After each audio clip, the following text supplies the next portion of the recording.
പലപ്പോഴും നാം ശ്രദ്ധിക്കാതെ പോകുന്ന ഒന്നാണ് പല്ലുകളുടെ ആരോഗ്യം. തിളങ്ങുന്ന ആരോഗ്യമുള്ള പല്ലുകൾ എല്ലാവരുടെയും ആഗ്രഹമാണ്. അല്പമൊന്ന് ശ്രദ്ധിച്ചാൽ നമുക്ക് തിളങ്ങുന്ന പല്ലുകൾ സ്വന്തമാക്കാവുന്നതേയുള്ളൂ. എന്നാൽ പലപ്പോഴും നമ്മൾ ചെയ്യുന്ന പ്രവൃത്തി തന്നെ നമ്മുടെ പല്ലുകൾക്ക് ദോഷകരമായി ബാധിക്കാറുണ്ട് എന്നതാണ് സത്യം. അതുകൊണ്ട് എന്തൊക്കെ ചെയ്യണം, എന്തൊക്കെ ചെയ്യരുത് എന്നതാണ് പ്രാധാന്യം. പല്ല് സംരക്ഷണത്തിൽ നമ്മൾ എന്തൊക്കെ ചെയ്യണമെന്നും എന്തൊക്കെ ചെയ്യരുതെന്നും നോക്കാം. 1. നമ്മുടെ പല്ലിന് യോജിക്കുന്ന തരത്തിലുള്ള ടൂത്ത് ബ്രഷ് തിരഞ്ഞെടുക്കുക. 2. എന്നും 2 നേരം ബ്രഷ് ചെയ്യുക. ഇത് പല്ലിന്റെ ആരോഗ്യത്തിന് മാത്രമല്ല, നമ്മുടെ ആരോഗ്യത്തെയും മുഴുവനായി സംരക്ഷിക്കും. 3. 6 മാസത്തിൽ 3 തവണയെങ്കിലും ടൂത്ത് ബ്രഷ് മാറ്റേണ്ടതാണ്. അല്ലാത്ത പക്ഷം ഇത് ശരിയായ രീതിയിൽ പ്രവർത്തിക്കാതിരിക്കും. 4. ഭക്ഷണം കഴിച്ച് കഴിഞ്ഞതിനു ശേഷം വെള്ളം കുടിക്കുക. അല്ലാത്ത പക്ഷം വായിൽ ക്യാവിറ്റീസ് കൂടാൻ കാരണമാകും.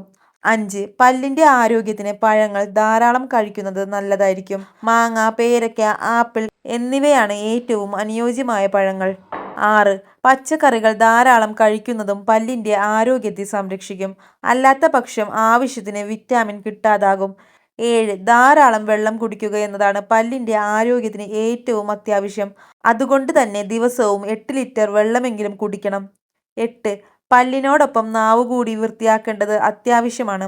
അതുകൊണ്ട് തന്നെ എന്നും പല്ല് തേക്കുമ്പോൾ നാവ് കൂടി വൃത്തിയാക്കാൻ ശ്രമിക്കുക. 9. പല്ല് തേക്കുമ്പോൾ അധികം അമർത്തി പല്ല് തേക്കാതിരിക്കാൻ ശ്രദ്ധിക്കുക. 10. ചോക്ലേറ്റിന്റെ ഉപയോഗം കഴിവതും കുറയ്ക്കുക. ചോക്ലേറ്റ് പല്ലിൽ അണുബാധ വരുത്താൻ കാരണമാകും. 11. പുകയില ഉൽപ്പന്നങ്ങൾക്ക് നിരോധനം ഏർപ്പെടുത്തുക. അല്ലാത്ത പക്ഷം പല്ലിന്റെയും ശരീരത്തിന്റെയും ആരോഗ്യത്തെ നശിപ്പിക്കുമെന്ന കാര്യത്തിൽ സംശയമില്ല. 12. അധികം മധുരമില്ലാത്ത ഭക്ഷണങ്ങൾ കഴിക്കാൻ ശ്രമിക്കുക. മധുരം കഴിക്കുകയാണെങ്കിലും കഴിച്ചതിന് ശേഷം നന്നായി വാ കഴുകുക. സന്തോഷകരമായ ആരോഗ്യ ജീവിതത്തിന് പല്ലുകളുടെ ആരോഗ്യവും പ്രധാനമാണ്. അതുകൊണ്ട് തന്നെ ഈ പറഞ്ഞ ശീലങ്ങൾ ശീലിക്കുന്നതിനോടൊപ്പം സ്ഥിരമായ ഡെന്റൽ ചെക്കപ്പുകൾ നടത്താനും മറക്കരുത്. വർഷത്തിൽ 2 തവണയെങ്കിലും പല്ലുകളുടെ ആരോഗ്യത്തിന് വേണ്ടി ഡെന്റിസ്റ്റിന്റെ സഹായം തേടേണ്ടതാണ്.